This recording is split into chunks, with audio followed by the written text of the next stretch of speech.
Magandang araw mga bata! Kamusta kayo? Ako nga pala si Teacher Rachel, ang inyong guro sa Music 2. Handa na ba kayong matuto ngayong araw? Kung ganon, umupo ng maayos, talasan ng mga mata, at makinig ng mabuti. Music 2, Week 5 to 6, Quarter 1. Ang ating paksang aralin ngayong araw ay pagsusulat ng stick notation.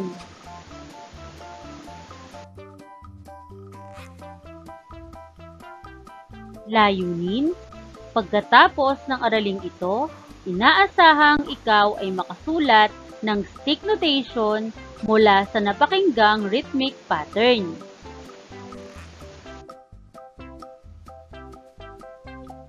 Sa ating nakaraang aralin ay napag-aralan natin ang pagbasa ng stick notation sa hulwarang panritmo na may sukat na dalawahan o 2 beats, tatluhan o 3 beats, at apatan o 4 beats.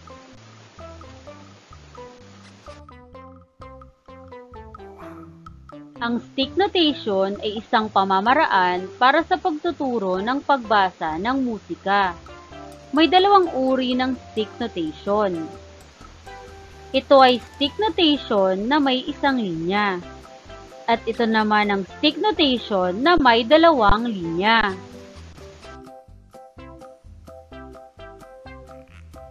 Ang stick notation na may isang linya ay tinatawag na mahabang beat, o pinatawag din itong mabagal na beat o slow beat.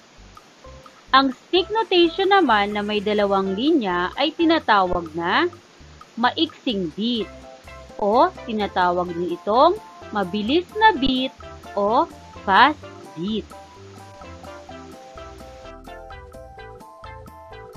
Napag-aralan na rin natin ang ritmo o rhythm ay pattern ng mahaba at maiksing tunog. Ito ay mahalaga sa paggawa ng musika. Sa mga nakalipas rin nating aralin ay natutuhan natin na ang beat ay maaaring maramdaman sa pamamagitan ng mga simpleng paggalaw ng katawan. Katulad ng pagpalakpak, snapping, o pagtapik sa anumang bagay.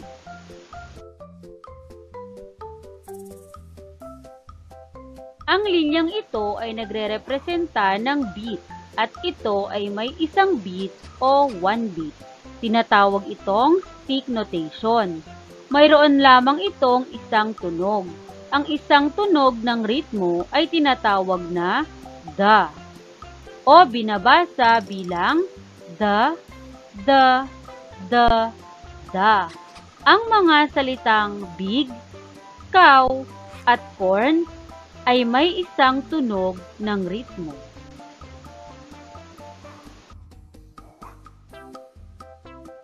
Ang linyang ito naman ay may dalawang tunog ng ritmo o 2 sound rhythm. Tinatawag itong stick notation. Ang dalawang tunog ng ritmo ay tinatawag na didi o binabasa bilang didi, didi, didi, didi. Mabilis ang pagbasa sa stick notation na ito. Ang mga salitang lady, body, ay may dalawang tunog ng ritmo.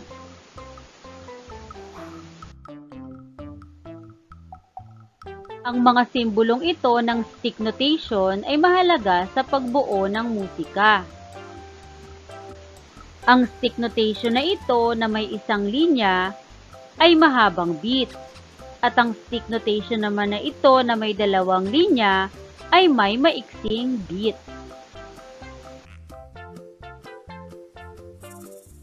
Pantay lamang ang tunog ng stick notation na may isang linya at stick notation na may dalawang linya.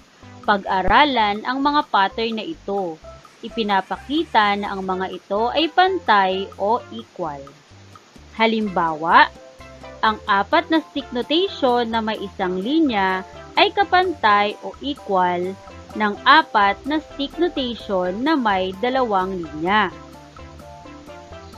Sumunod, Ang tatlong stick notation na may isang linya ay kapantay o equal ng tatlong stick notation na may dalawang linya.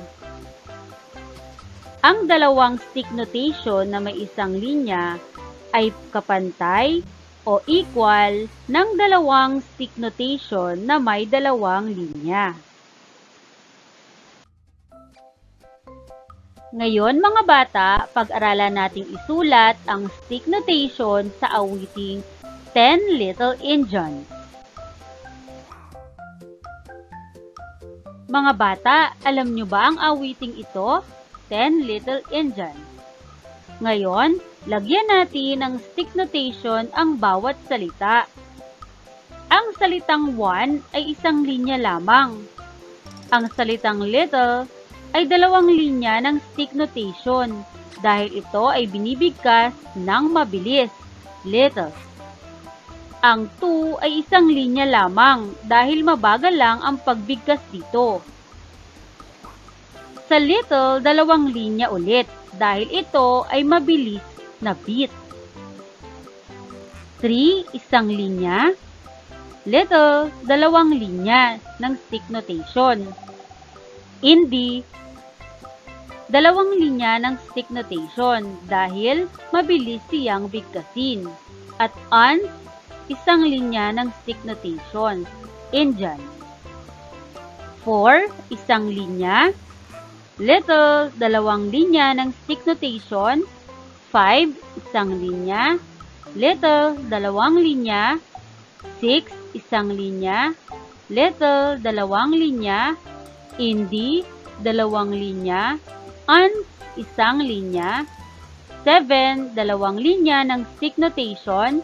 Little, dalawang linya ng stick notation. 8, isang linya ng stick notation. Little, dalawang linya ng stick notation. 9, isang linya. Little, dalawang linya. Indie, dalawang linya. At ants, isang linya. 10, isang linya ng stick notation. Little, dalawang linya ng stick notation. Indie, dalawang linya. Ants, isang linya. At boys, isang linya ng stick notation. Nakuha nyo ba mga bata? Mahusay kung ganon. Ngayon naman, pag-aralan nating isulat ang stick notation sa awiting Baba Black Sheep.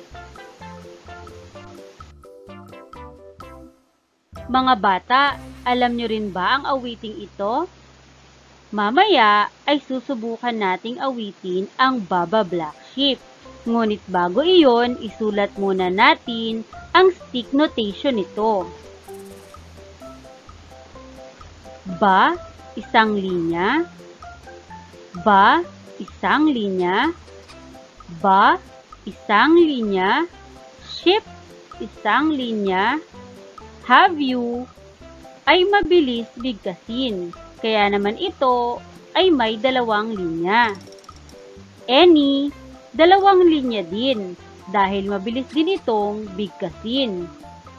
Wool, isang linya. Yes, isang linya. Sir, isang linya. Yes, isang linya. Sir, isang linya. Tree, isang linya. Bags, isang linya. Full, isang linya. One, isang linya. For my, dalawang linya. Dahil pag binigkas ito sa awit ay mabilis at magkadikit ang mga salitang ito kapag inawit. Master, dalawang linya din. One, isang linya. For my, dalawang linya. Dame, isang linya. One, isang linya. For the, dalawang linya. Little, dalawang linya. Boy who, dalawang linya. Live, isang linya. Down the, dalawang linya. Lane, isang linya. Ba, isang linya. Ba, isang linya. Black, isang linya. Ship, isang linya. Have you, dalawang linya. Any, dalawang linya din. Wool, isang linya. Yes, isang linya. Sir, isang linya. Yes, isang linya. Sir, isang linya. Trees, isang linya. Bugs, isang linya. At school, isang linya din. Nakuha nyo ba mga bata kung paano isulat ang stick notation ng isang awit? Magaling! Ngayon ay aawitin naman natin ang Baba Black Sheep. Handa na ba kayo mga bata? Sabayan nyo ako ha! Baba Black Sheep, have you any wool? Yes sir, 3 bags full. 1 for my master, 1 for my dame. 1 for the little boy who lived down the lane. Baba Black Sheep, have you any wool? Yes sir, 3 bags full. Nasundan nyo ba ang awitin mga bata? Magaling kung ganon. At ngayon naman para sa ating gawain, ihanda ang inyong kwaderno. Kopyahin ang awiting pakitong-kitong at isulat ang tamang stick notation sa awiting ito. Handa na ba kayo mga bata? Mahusay kung ganon. Narito ang awiting pakitong-kitong. Maaring i-pause ang video na ito upang malapatan ng stick notation. Bibigyan ko kayo ng ilang minuto upang magsagot.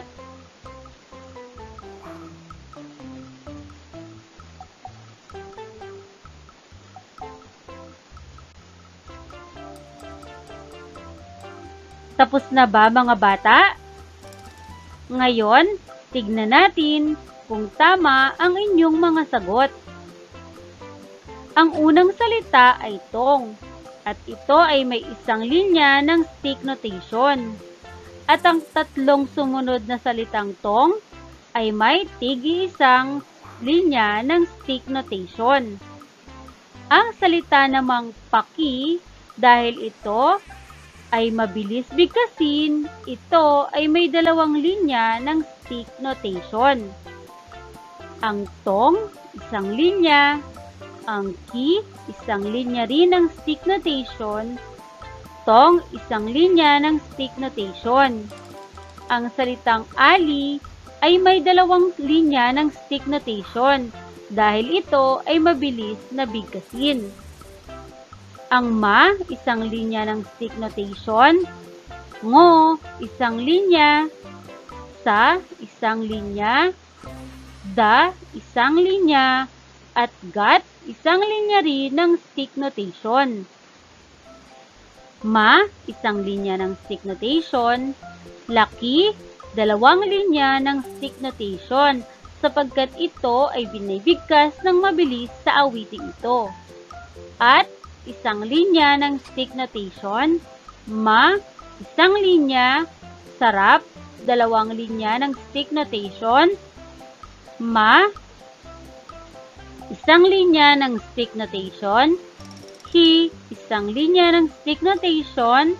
Rap, isang linya ng stick notation. Ma, isang linya ng stick notation. Hu, isang linya ng stick notation. Li, isang linya rin ng stick notation. Sa, isang linya ng stick notation. Pag, isang linya ng stick notation. Kat, isang linya ng stick notation. Nga, dalawang linya ng stick notation sapagkat ito ay binibigkas ng mabilis. Ngagat, dalawang linya rin ng stick notation. Ganito rin ba ang inyong sagot mga bata? Magaling kung ganon. Ngayon mga bata, halina't sabayan niyo akong awitin ang awiting pakitong-kitong. Tong tong tong tong pakitong kitong alimango sa dagat. Malaki at masarap, mahirap mahuli sapagkat nangangagat. Nagustuhan niyo ba ang awitin, mga bata? Mabuti kung ganon. Mga bata, sana ay nag-enjoy kayo sa ating aralin ngayong araw at may napulot kayong bagong kaalaman. Muli, ang ating aralin ay pagsusulat ng stick notation. Hanggang sa muli, mga bata, paalam!